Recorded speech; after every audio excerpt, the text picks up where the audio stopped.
It's my duty to be tolerable of your foolishness. Keep calm. Introduce the thunder inside me. You don't tell me what to do because I come from the madness hospital. So keep quiet and don't tell me what to do. I know well like you who cares as don't care and don't know nothing about this language. I don't know nothing about English and you can't talk about small topic. Shut up and go to your position. One question, why does keep coming back? I give you full answer that I don't have topic. So why are you asking me this question again? Topic. What means topic fast?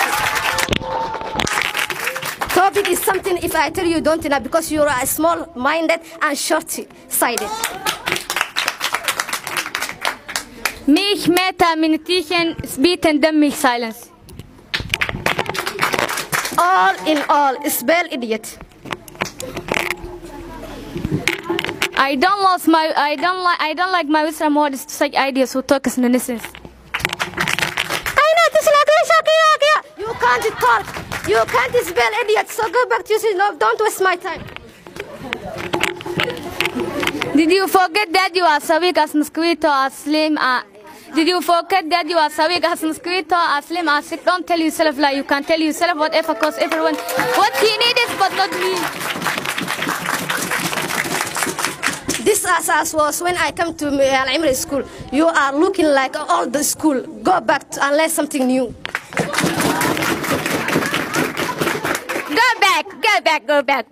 I am asking you a very simple question. That is, can you tell me some information about your teacher?